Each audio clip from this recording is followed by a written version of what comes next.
Graça e muita paz, família, povo abençoado, reinando em vida. Espero que esteja tudo bem com vocês, que tenham namorado bastante ontem, né? Muito bem, porque ontem foi um dia especial, apesar de que no meu pensamento já é um pouquinho mais, né? Eu acho que Dia das Mães, Dia das Mulheres, Dia dos Namorados, Dia da Esposa, enfim, são todos os dias, ok? Mas deixa eu dizer uma coisa para vocês, nós estamos aqui para mais um dedinho de prosa, um estudo rapidinho, né? Para que nós possamos aprender. Eu já falei aqui para vocês que numa escola, numa sala de aula, 40 alunos e um professor, quem aprende muito mais ali é o professor e não o aluno, né? Porque ele repete aquela aula várias e várias vezes. Então sempre ele está, nunca é a mesma coisa, ele está sempre aprendendo, sempre colocando algo a mais nessa aula.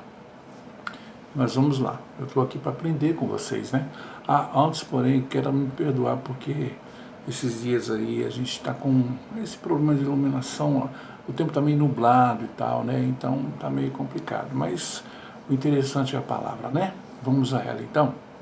A gente tem ouvido aí muito a respeito de tentação, pecado, porque não sei o que e tudo mais e tal. Vamos ver o que a Bíblia pode dizer para a gente em relação a isso. Vamos lá? Tá bom. A gente tem que entender o seguinte, nós não somos, você não é mal, né? Porque é tentado em ver coisas. Você, mãe, você não é uma mãe horrível porque se sente tentada em gritar com seus filhos por impaciência ou frustração, né? Você não está condenado ou condenada, né? Porque é tentado a duvidar. Você é tentado porque essas tentações vêm como resultado do... Eu sempre falo, né? Tem que falar pecado para que você entenda. Mas para nós, na graça, nós vemos que quando se fala em pecado, logicamente que é obra da carne, né? Gálatas 5,19, como eu sempre falo. São obras que você... Às vezes, quando você é pecado na carne, né? Porque o pecado não existe. Em Salmo 86:13, dependendo da tradução, lá vai estar escrito que até o próprio Davi disse que inferno é sepultura, é o local dos mortos, enfim, entendeu? Então, esse tripé religioso, pecado, inferno, diabo, isso não existe. Então, quando a gente fala, quando eu falo aqui em pecado, entenda-se, né, obra da carne. Vamos lá. Vamos ver o que o apóstolo da graça nos fala em 1 Coríntios capítulo 10, versículo 13. 1 Coríntios 10, 13. Não veio sobre vós tentação senão humana.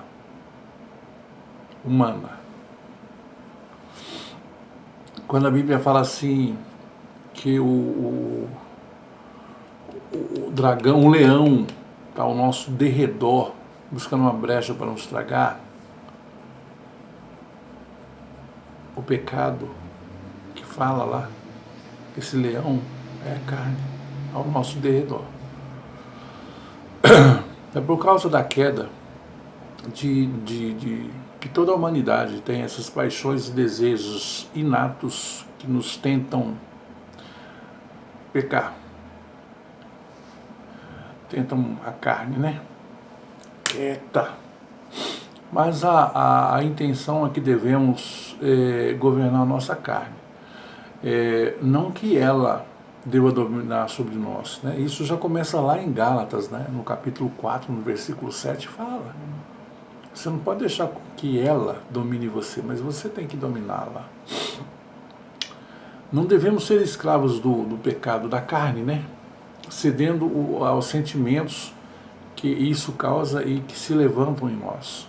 Pensamentos impuros, irritação, dúvida, essas coisas não devem nos prender. Quando, por exemplo, você se sente, quando eu digo você, não estou generalizando, é de um modo geral, ok? Então, quando você se sente impaciente,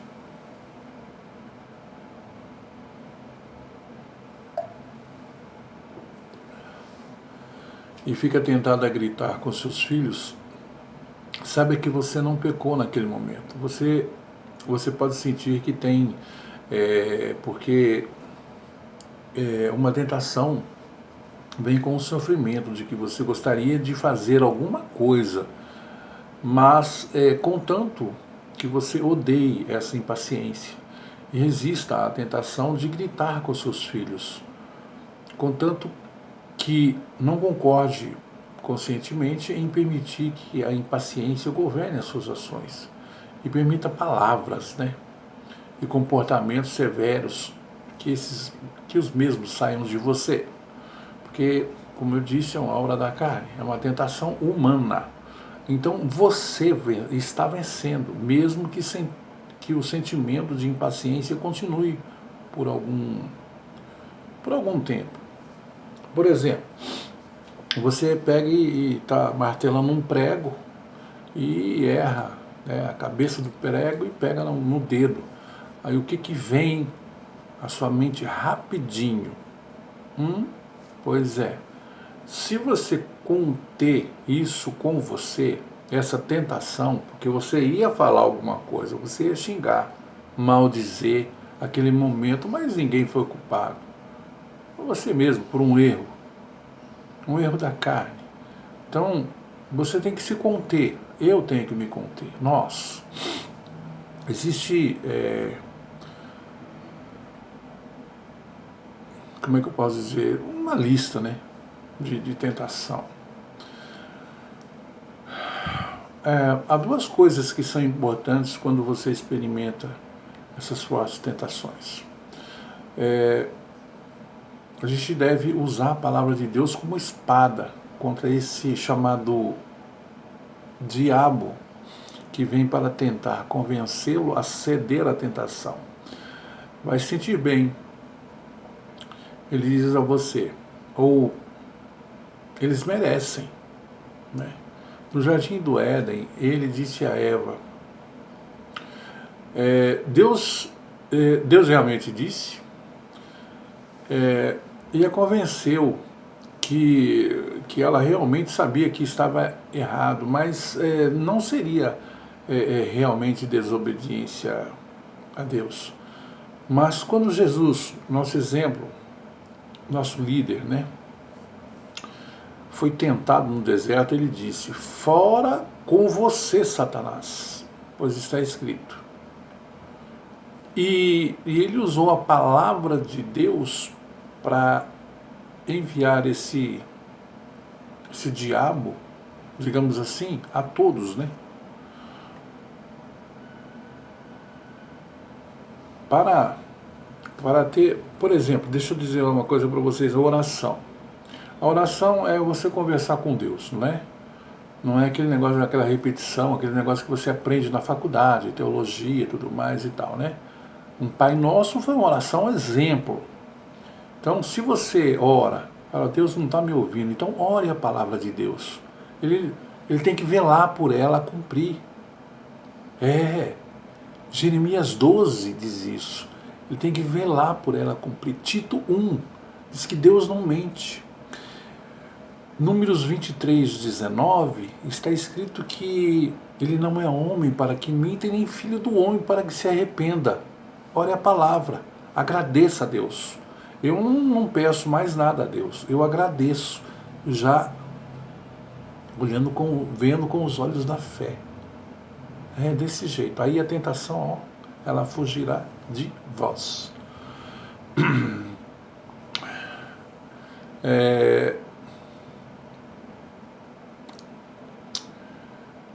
Escondi, lá no Salmo 119:11, está escrito, escondi a tua palavra no meu coração.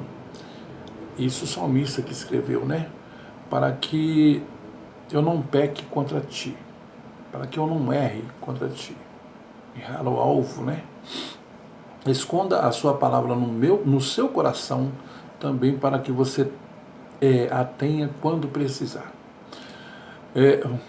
Vá ao trono da graça para obter misericórdia e graça, para ajudar em seu trono, ou melhor, para ajudar em seu tempo de necessidade. Em Hebreus 4:16. Seu tempo de necessidade é o tempo em que você é tentado. Então você pode agradecer a Deus em oração para receber ajuda, para vencer a tentação. Essa ajuda não é que a tentação desapareça e que você não se sinta mais impaciente, mas que você receba força e poder para resistir à tentação até que ela seja totalmente vencida. Nós podemos também, aprender com a tentação. Vamos ver o que está escrito em 1 João, capítulo 2, no verso 1. Meus filhinhos, estas coisas vos escrevo para que não pequeis, não erreis. Se alguém errar, ou seja, na sua Bíblia pode estar, se alguém pecar, porque pecado é isso, né? Temos um advogado para com o Pai, Jesus Cristo, o justo. Novamente, 1 João, capítulo 2, verso 1.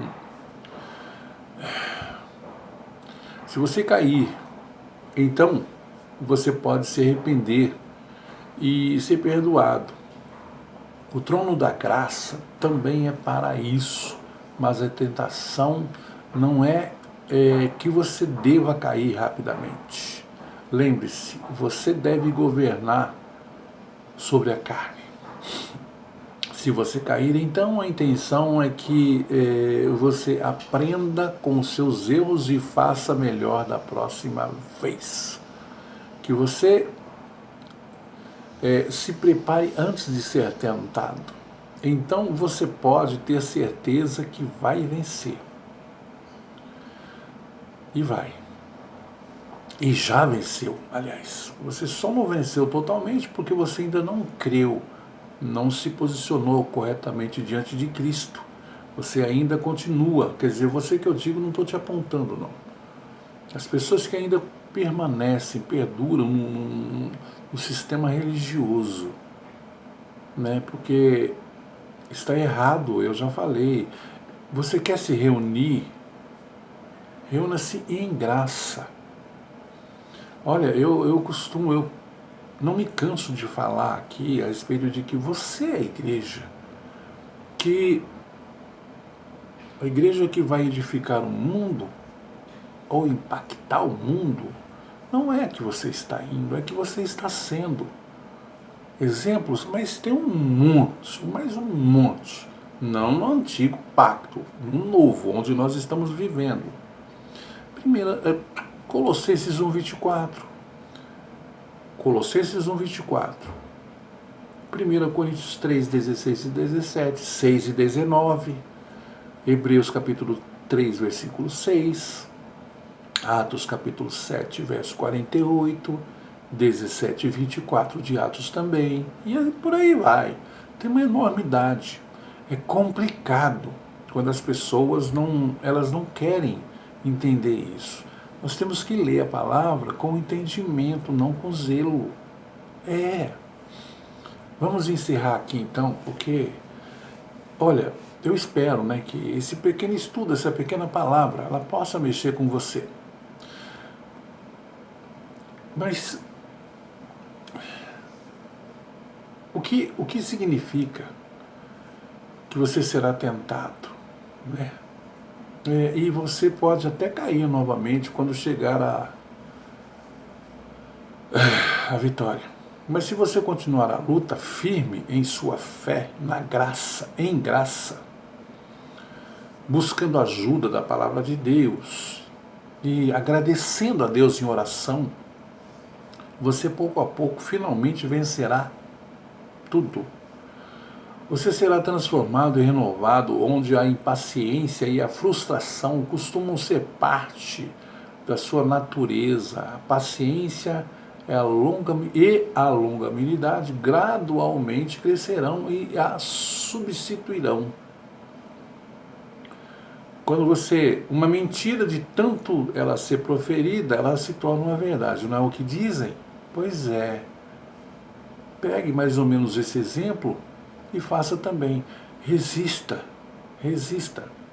procure, sabe? Porque tentação humana, na carne, entendeu? Os homens, por exemplo, eles fazem amor ou sexo, que seja, com os olhos, nas ruas. A mulher faz pelo ouvido, ok? Então, ele é um casado, bem casado, uma esposa linda, maravilhosa, que o ajuda em tudo, filhos lindos, maravilhosos, uma vida regrada, sustentada, beleza pura, mas a tentação, ela sempre vai estar presente. Aí ele sai pelas ruas, vê uma mulher bonita, aí pronto. Mas o pensamento dele geralmente é o seguinte: não, minha mulher é minha mulher, né? Essa daí não tem jeito, eu não troco, minha família, apenas uma fezinha. Tentação humana. É pecado. Diz a Bíblia, deixe-me ver, acho que em Mateus capítulo 5, versículo 28 ou 18. Desculpe não me lembrar totalmente agora, mas é 5. Ela diz que é o seguinte, que quando o homem, por exemplo, ou até mesmo a mulher, se ela olha para alguém na rua com outros olhares, então ela já pecou já pecou tão ou quanto ou mais, como se tivesse realizado o ato, estivesse num quarto de um hotel. Isso lá. Vamos aí. Hoje em dia, quando a gente fala lá, acontecia muito. Isso aí era assim, sabe, livre. E hoje, essa tentação, ela existe, lógico, ela nunca vai acabar, mas você que tem que se controlar, eu que tenho que me controlar.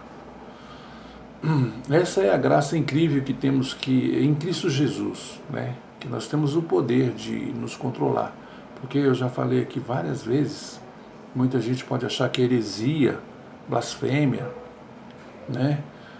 Que nós somos pequenos deuses. Por que nós somos pequenos deuses? Salmo 82 diz, né, em João 10 também, lá em Êxodo 7 também, Gênesis 3, 5 também, e Gálatas, isso para passar uma paz de cal, Gálatas capítulo 2, verso 20, diz que Cristo vive em mim. Se você ler, você vai ver que Cristo vive em você. Então, se Cristo é Deus e vive em você, você é um pequeno Deus. Ok? Entendeu? Vamos lá, vamos ler para encerrar. Hebreus, capítulo 11, verso 1. Essa é a fé que você tem que manter enquanto você ainda está no estágio de lutar para vencer, né? Hebreus 11, 1. Está escrito assim: ora, a fé é o firme fundamento das coisas que se esperam e a prova das coisas que não se veem. Novamente, Hebreus 11, 1. Ora, a fé é o firme fundamento das coisas que se esperam e a prova das coisas que não se veem. Meu nome é Hélio Gonçalves. Tentado, mesmo com o tempo não ajudando, está meio escuro e tudo mais e tal, tentado a todos os dias, pena que não dá todos os dias, a falar um pouquinho mais do Evangelho genuíno, do Evangelho da graça. A gente sempre vai falando uma coisinha ou outra, porque na realidade é o seguinte: tudo que você vê no Antigo Pacto, se é que você vê no Antigo Pacto, que você ainda continua no sistema, então você vai ver tudo para o futuro, mas o futuro você já encontra no Novo Pacto, já aconteceu, e ainda você está lá atrás, entendeu? Isso é muito complicado. Para e pensa. Para e pensa. Se 2 ou 3 pessoas apenas pensar, ver esse vídeo, pensar, peraí, e começar a estudar mais, pode até perguntar para mim, porque às vezes tem coisas que eu também não sei, eu vou pesquisar, eu faço questão, eu amo fazer isso. Está sempre certinho na palavra de Deus ali. Tentado todo mundo é, mas nós temos como fazer essa tentação sair fora. Jesus foi tentado no deserto e com a palavra de Deus ele venceu o inimigo. Não é assim que diz a Bíblia? Pois é, já está vencido, já está vencido. E quando a gente fala que já venceu, que Jesus já está em você, que não adianta você ficar esperando que ele não vai voltar, ele já está em você, ele já veio, né? É só você ler. Se você conseguir explicar para mim João 21, 22, está escrito lá em Mateus 24, Lucas 24, Lucas 21, e então uma enormidade de livros. Está ali. Então, quando você fala que não, que você está olhando para o céu ainda, esperando ele voltar nas nuvens, você está o chamando de mentiroso. Você não está velando a palavra. Você vai na igreja, chora, tal, faz um monte de coisa ali, e louva e tal. Acha que está... Não, você está desfazendo, ele já fez. Ele está batendo no seu ombro e falou, ei, já era, nós estamos em 2022, século 21, não faça isso. Você está regredindo, está subindo a escada rolante que desce, está descendo a escada rolante que sobe. Meu nome é Hélio Gonçalves, graça e muita paz. A verdade dói, a dúvida corrói e o sistema religioso destrói. Graça e muita paz e até a próxima. Em nome de Cristo ressurreto. Lembrando que você foi, é e será eternamente com Cristo, porque Ele sempre foi com você também. Amém? Até a próxima.